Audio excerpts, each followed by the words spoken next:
Let me then now go to Gerald Celente of Trends Journal,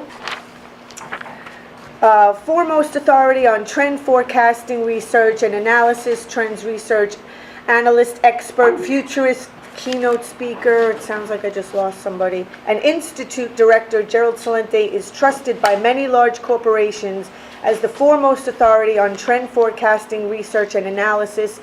He's the author of Trends 2000 and publisher of the Trends Journal. Published and documented evidence proves that his institute has produced the most accurate, timely, and comprehensive forecasts.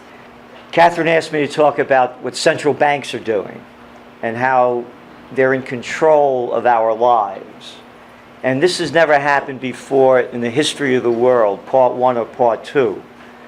That we have such things now as negative interest rates, zero interest rate policy. And what this is, it's a war against we the little people, the savers. Because once upon a time, people used to have extra money and they put it in the bank or CDs and get interest on it. But now, of course, we don't get any interest on the money that we have. So why did they do this? Why did they invent a thing called zero interest rate policy, negative yields on bonds, which means you buy a bond, and when you cash it in 10 years, because you're such nice people, I'm going to give you less than what you loaned me the money for. Again, you can't make this up. Why did they do it? It follows the panic of '08. So what did they do? They want to say, for example, a lot of people, this is a failure of capitalism. It's not a failure of capitalism. In capitalism, there's no such thing as too big to fail. That's anathema to capitalism. You're not too big to fail, you're not too small to fail. You fail. But when you bail out banks, corporations, special interests, that's called a merger of state and corporate powers, which a paisano of mine named Mussolini called fascism. So going back to the central bankers' zero interest rate policy, and what they're doing, all that was done to do was to build the equity markets. Period, paragraph, no argument. Because the fact is that all the wealth that has been gained in the United States since they instituted zero interest rate policy and quantitative easing, 95% of the wealth, it's a fact, went to the 1% and boosted the stock markets. The stock markets are boosted in two ways. We, the little people, aren't playing anymore. The big cats are. $60 billion a month. $60 billion a month is going back into stock buybacks. So I'm a big corporation. I could borrow this dough for nothing. And I'm going to buy back stocks, raise the equity prices. Merger and acquisition activity, same thing. You see all the big mergers going on, whether it's Dow and DuPont, one after another. They're getting the money for nothing. Buying up other companies, consolidating not only the wealth, but the industry. So the only people this has benefited are the bigs. And now that's running out of juice. And that's why they went into zero interest rate policy now. So that means that if you put your money in a bank, you have to pay to keep it there. They're doing that in Denmark. You have now 40% of all the bonds being issued around the world are at negative interest rate, negative bond yields. So it's bankism. It's a total takeover by the central banks. People ask me, what's going on? It's simple. 6 words have changed everything, in my mind. And of course, the motto of our magazine, the Trends Journal, is think for yourself. We don't tell people what to think. This is the way we see it. Here's why. 6 words have killed America. Harvard, Princeton, Yale, bullets, bombs, and banks. And you can begin with that guy, may he rot in hell, Woodrow Wilson, president of Princeton. I mean, what mother would name a kid Woodrow? Got to stand out, you know? This is the guy that lied himself into the second term as president that we're not going to go to war. A war that was over in Europe, that devastated the place, but he kept it going. Then he gave us income tax. And on Christmas Eve, they invented the Federal Reserve. When no one was in Washington, they passed it really quick. Boom, here we are, a private corporation. All of the campaigns, virtually, in the 19th century, we're not to have a central bank. And now we have one. But not only do we have one, it's going on around the world. It's in Japan, it's in Europe, it's in the UK, it's in China. All of the stimulus that's happened is artificial money. Digital money backed by nothing and printed on nothing. Which goes to another trend, by the way, the Cashless Society. They just banned the 500 euro now. You can't get a 500 euro bill anymore. We got to stop them terrorists. Yeah, and them drug dealers. Oh, he's going to talk about the Panama Papers? You want to wash money? Guess what? You don't have to go to Panama. All you have to do is go to Delaware. The loophole state brought to you by that other piece of garbage, Joe Biden. Joe bullshit Biden. A guy that's been sucking off the public you-know-what all his life with an attitude and passes all of these laws to screw the people. Oh, by the way, that student debt that you can't get out of, that went into place under Biden during the Clinton administration and then passed through with Bush. So going back to zero interest rate policy, cashless society, Larry Summers, again, Harvard, Princeton, Yale. And I should say, when I say Larry Summers, I'm obliged to say, as the prostitute media does, the brilliant Larry Summers. It's either Larry Brilliant Summers, the brilliant Larry Summers, or Larry Summers, the brilliant. A piece of garbage. The guy that deregulated the Glass-Steagall Act that allowed the bankers to steal all the dough that I'm talking about and derivatives. Now he wants to ban the $100 bill. We got to stop them terrorists. You know, I just drove down from Kingston. 7 cops, 7 state troopers. Last night, I'm in Colonial Kingston. Catherine knows where it is, on the most historic Four Corners in America. I come back, it's 10 o'clock at night, and in front of the 1691 Person House, here's a state trooper, this guy with the no hair over here and a little thing on the top, and he's shining a light in this guy's eye. And I'm walking down the street, and I yelled across the street. I said, "Did you catch a terrorist?" And the guy looked at me. Good cat. So what I'm saying is that you don't have to go to Panama to wash the money. They're making up this story that a $100 bill we should be taken out of circulation. The reason being, going back to bankism and how the whole systems are failing, regardless of all the money that they're pumping out, is so they could watch every penny that we spend so they could collect a tax on it. I just mentioned I saw 7 cops. I was in Italy this past summer. My cousin picked me up. We went from Milano to Trieste, down from Slovenia, and all the way down to the coast of Dubrovnik, the Dalmatian coast of Dubrovnik. We counted 6 cops. From Milano to Trieste, so Slovenia, down, all the way down. 6 cops, 7 I just saw today coming down the thruway. My cousin, we're going out, he comes back, he lives in Italy. Damn, I got the wrong bottle of champagne. He couldn't bring it back. He comes back, they wouldn't return it. You know why?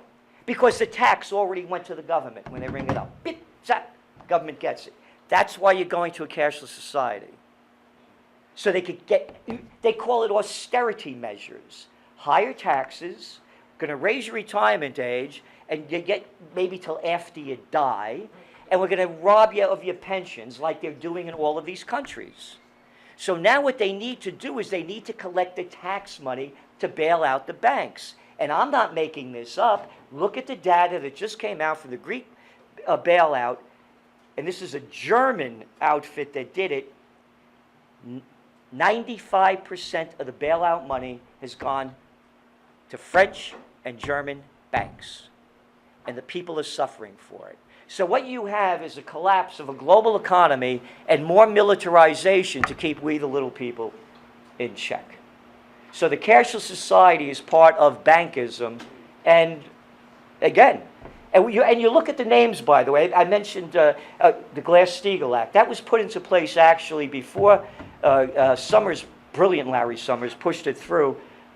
Robert Rubin, the former head of Goldman Sachs, was Reagan's Treasury Secretary. Who was the guy that was, I think he was playing Frankenstein before he became Treasury Secretary under Bush? Paulson. Where did he come from? Goldman Sachs gave us too big to fail in all the bailouts. Who's the Prime Minister of Australia? Turnbull. Where's he from? Goldman Sachs. Who's the guy that's the head of the Bank of England? Mark Carney. Carnival man. Yeah, right. Goldman Sachs. Who's the cat in Europe? Mario Draghi. Where's he from? Head of the Goldman Sachs division of Europe before they made him ECB president. And he's the guy, by the way, that brought the Greeks into the Euro group, the currency, when they weren't qualified to be in it. So it's a takeover. It's in front of us. And that's why, by the way, our system is called globalnomic, making connections between different fields. You have elections going on now. Tomorrow there's one in Austria. It looks like the Freedom Party is going to win, the first new party since World War II. And what are the two issues? One, of course, is the refugee crises, and the other one is to break out of the EU. The alternative, the AfD party in Germany, Alternative for Deutschland, two major topics, the migrant crisis and get out of the EU. Country after country get out of the EU because the people know they're getting shafted. And what do we have here? Now we have the commander-in-chief, Obama, pushing the Trans-Pacific Partnership, which gives, by the way, has nothing to do with trade. All those trade deals are done. That robs us of our sovereign rights and gives them to multinationals. So it's up to us to change it, and that's what's not going on in America. I began my career, I used to run political campaigns up in Westchester. I was the assistant to the Secretary of the New York State Senate. I taught and designed American politics and campaign technology at St. John's, and I was a chief government affairs specialist for the chemical industry in D.C. from 1973 to 1979. One of my chief contributors of the magazines, Dr. Paul Craig Roberts, Reagan's former assistant Treasury Secretary. We're guys that have been there. We know how corrupt the system is. The only way it's going to change is with new parties, and that's not what's happening in America. It's the Bloods and the Crips, as I look at it. They're murderers and thieves. Just by their deeds you shall know them. How many more people they have to slaughter around the world, and how much more of our dough do they have to take? So, going back to making it global again, look what's going on in Europe. And whether you like them or not, Le Pen in France, whether it's UKIP in the UK, as I mentioned, the Freedom Party in Austria, the Alternative for Deutschland, it's one after another, but nothing is happening here. And the time now has never been better for a third-party movement. You don't have to believe me. All you have to do is look at the polls. 65% of the people say they would vote for someone in a third party. Clinton's, they asked, latest poll out, her honesty, and is it somebody that you would trust? 32% said yes, 64% said no. Trump has the exact numbers. Never in the history of this country have we had candidates running. Oh, you got it right there, right? Yesterday's time. Right? You want to quote it? Yeah. That's the one. That's exactly it. Thank you. This is yesterday's. Favorability ratings. Trump, 26%, 55 not favorable. 31 for Hillary, 52 for not favorable. And Bernie? Is the well, Bernie's not going to win. He's not going to get the numbers. Bernie is the more favorable. 41 and 33 negative. So he's the most And they don't want him. And that's why he's not going to get it. So anyway, They don't want him. They cheated him out of course. Well, again, the Bloods and the Crips. Super delegates. They're murderers and thieves. Look how many people they've killed in wars. Look at Obama on Terror Tuesday, the quote out of his book, "I'm really good at killing people." No boots on the ground. Yeah, but here's one up your you-know-what, and they're back on the ground. So, and then the other one I was mentioning here is the candidate honest and trustworthy. 31-32, Trump, Clinton respectively, said yes, 64 no. I'm mentioning this because one of my books is called Trend Tracking. 1989, Warner Books, far better than Megatrends, Time Magazine. I got asked by John Connolly. You all know who John Connolly is? The guy that took the bullet in the back, sitting in front of Kennedy? 2 weeks before the election, 1992. In that book, Trend Tracking, I had forecast there'd be a new third party in 1989 and mentioned Ross Perot. Why I mentioned him, I don't know. And Connolly wanted to meet me. And I'll just say this quick story, and then we'll go to the next speaker. I have a photograph, I put it in the Trends Journal, of me, him, and his wife, Nellie, with the book depository over our shoulder. We're parked out in front. That's the side that you see. And he's telling the story of what happened that day. There was myself, a guy named Pat Cadell, who was Jimmy Carter's pollster that was doing the polling for Perot, and another guy named John J. Hooker from Tennessee, who put the meeting together, and Rama Fox, Larry King's girlfriend at the time, because Larry King was very involved in this because Ross Perot announced he was running for president. I'm sitting across from Connolly, his wife Nellie, Rama Fox, Cadell, and Hooker, and he's telling the story of what happened that day. So I heard 3 gunshots. I looked over to my right. He said, I know there were gunshots because I've been hunting since I'm a little boy. He said, I was wearing a dark blue suit that day, and I was scrunched up it had the jump seats in those days in limousines. They weren't like they are today. And he said, I was holding a Stetson hat on my hand. I was wearing a blue suit, and I looked to my left, and there were brains on my shoulder. He said, I know there were brains because my daddy was a butcher. So this is my experience with Connolly, without it going into more detail. As we're walking back into the Anatole Hotel, now remember, this is a Democrat that when he was governor of Texas, takes the bullet in the back. They said they only heard 3 shots, by the way. And I've written about this, and it's printed, pictures and everything else in the Trends Journal. As we're walking back into the Anatole Hotel, then he became Nixon's Treasury Secretary. He's the guy, they took us off the gold standard. We're walking back at the Anatole Hotel, everybody's in front of us, and he looks at me, he said, I read your book. He says, it's a fine piece of work, and I know your heart's in the right place. But you don't have a clue what's going on, and neither do the American people. Because if they did, there'd be a revolution in this country. This is 1992.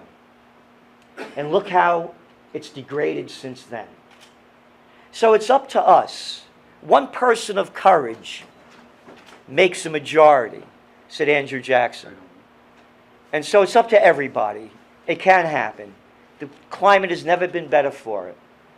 I'd just like to say, when you're talking about corporations and the multinationals, look at the change that's President Obama, again, as I call him, backtrack Barack, when you go back to as candidate Obama, going up to the Rust Belt and telling the people that if he's elected, he's going to revisit NAFTA, when it was convenient to get those Rust Belt votes. And now he's campaigning vigorously for the Trans-Pacific Partnership and the Transatlantic deal that gives more power to the corporations. Again, this is not a trade deal. It's a trader deal in the sense that corporations now have sovereign rights over us if our laws prohibit or stop them or impede them from making more profit. And this is being pushed by the president. And of course, Hillary, backtracking, she called it a golden deal at one point. Gold standard, thank you. And so again, when you're talking about the corporations and trying to stop them, I agree with you.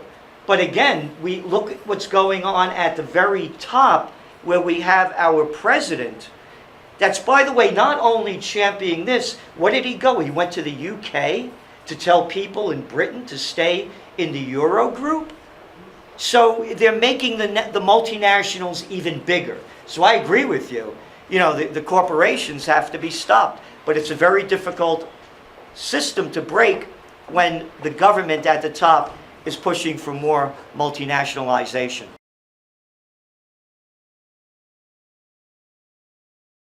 Yeah, well, you mentioned unions, for example. Look what's going on with the Verizon strike.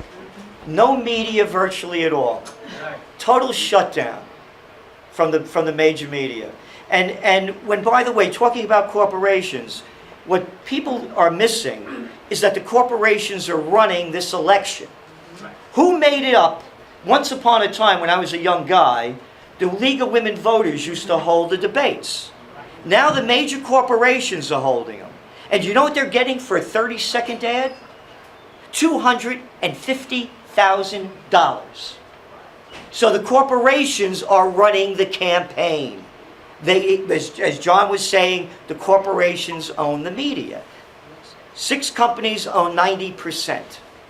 This is unprecedented in this country, that we have to have these prostitutes, as I call them, telling us what questions, just asking the questions, accepting the answers, and fronting for I call them the Bloods and the Crips, the Democrats and Republicans, because they're murderers and thieves. How much more? Don't forget Revis.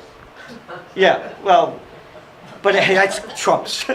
But really, when you think about the power of the corporations and the need to break them up, we have an election that's being totally run by the major networks.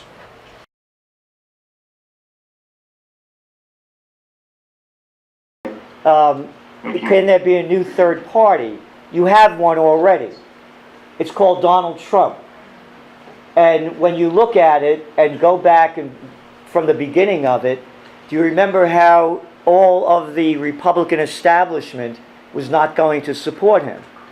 And he beat them anyway. He's actually a third-party candidate. And of course, I'm not supporting him. The only way I would vote for him if somebody put a gun to my head. My campaign slogan for 2016 is Trump or Clinton, Hitler or Hitlery. So, just to make it clear. But he has, when you look at who the political system is, look at their faces and listen to their names and look at their faces, and you see that he took over the party. Who's going to stop him? Mitch McConnell? No, maybe Paul Ryan. Sure. How about Lindsey Graham? There's nobody there. And then you go to the Democratic side. Who do you have? Pelosi, Feinstein, Reid. You have nobody.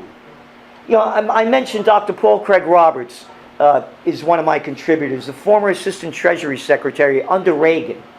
He had the power. We have conferences over in our academy, the 1774 Academy. Gary Null, by the way, was spoke at the last one, along with Dr. Paul Craig Roberts. And this is a guy that could call in the director of the CIA and question him under oath. Is the president challenged by other forces, and can the president do what the president wants to do? Yes and no, according to Dr. Paul Craig Roberts. So he made the example, for example, with Reagan. Reagan never wanted to win the Cold War. He only wanted to end it. Now, John Perkins would know this better than I would. The CIA and the neocons particularly pushed Reagan into Grenada and Nicaragua. He wanted no part of it. He let that card go, and Catherine was there as well, I believe. He let that card go so that he could make a bigger deal with Gorbachev. And they did. They eventually ended the Cold War. Of course, now it's being relit by the neocons. But I think it's a combination of the two. And as I said, if other countries can establish new third parties, and you mentioned Ross Perot, and as I mentioned, I was very involved with that. People, you know, Ross Perot got nearly 20% of the vote. And he messed his campaign up royally. You remember he dropped out during the summer because his daughter had a wedding? And then it was one stupid... The people are looking for something new. That's why they're going to Trump, and that's why they're going to Sanders. So I believe a third way can be, and I hate the term, by the way, a political party. We have to come up with a new word rather than political. Because, you know, it's like saying, you know, there's nothing genuine about anything political. So we need to come up with another term and put people that call themselves politicians into a category that you would look down upon. So I would say, how about statesmen? And to do things as to what you can do, we launched Occupy Peace this year. And the website's occupypeace.us, an action plan for peace. To bring home all the troops overseas, close the bases, secure the homeland, put them to work rebuilding our rotted infrastructure. As John was saying, how we're the ones that have to pay for this. You drive in New York City, my God, there goes your front end. And look, so we put out, and then we have, Congress has not voted to go to war since World War II. So we wanted to force Congress. Now we're in Syria, we're in Iraq, we're in Afghanistan, we're in 7 countries right now. Congress should vote to do that. And if you talk about the president not having power, look at the power the president's been given to take us to war. Look at the acts they passed to allow the president to take us to war. Against the Constitution. And finally, with Occupy Peace, we want a referendum on each state ballot where we, the people, will tell Congress how to vote. Because as John Perkins said, the politicians are owned by the corporations. They call it campaign contributions. Where I come from, they call it bribes and payoffs. So what we do is we tell Congress how to vote. Referendums are the hottest thing going on around Europe right now. And if they can do it, we can do it.